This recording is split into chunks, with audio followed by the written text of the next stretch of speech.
Yangi buyurtmalarni bugunoq o'z egalariga yetkazamiz. Asosiy sifat nazoratga olinglar. Endi bu yoq boshqacha bo'ladi. Endi tushunmadim, nima qilganingni? Men charchadim Shokir aka. Dugonalarimda hammasi boshqacha. Erlari ishga, uyga, oilasiga vaqt ajratadi. Sayohatlarga ham olib chiqadi. Lekin siz topgan gapingiz kut, sabr qil. Qachongacha sabr qilaman? Oyijon oyoqlarni. Iltimos, faqat ozgina sabr qilaylik. Ishon 100% boshqacha bo'ladi bu safar. Men sizga ishongim kelyapti. Lekin qo'rqyapman. Hammasi qiyin bo'lib ketdi Shokir aka. Bilaman. Men juda ko'p xato qildim. Zavodga eski usulda qaradim. Hozir biznes boshqacha ishlashini endigina tushundim. Men nima qilishni bilaman. Endi aniq bilaman. Yaratgan bizga muammolarni kuchli bo'lishimiz uchun beradi. Bu bilimlarni olsangiz mana shu yerda mana o'zingiz bir qarang, shuncha odam bilan tanishasiz, bular bilan hamkor bo'lasiz, investor bo'lasiz, investitsiya olasiz. Birgalashib biznesingizni o'zingiz xohlagan o'ringa xudo xolasa olib chiqasiz.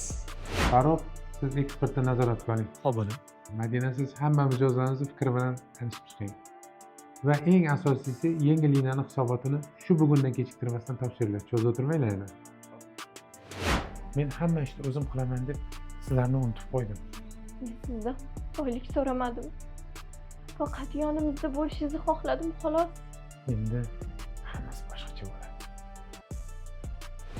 Yohirbek hamma o'z ishini bilib qilsin. Men uyga bugun vaqtliroq ketaman. Uydagilarga va'da qilgandim. Xo'p bo'ladi, xo'jayin.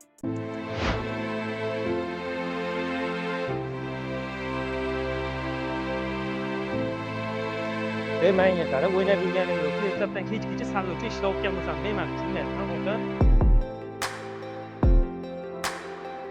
Bir sinf pul orttira olmayapman. Ertalabdan kechgacha ish. O'zimni ham jonimga tegib ketdi. Charchab kelgan, shunda vaqt kelaman.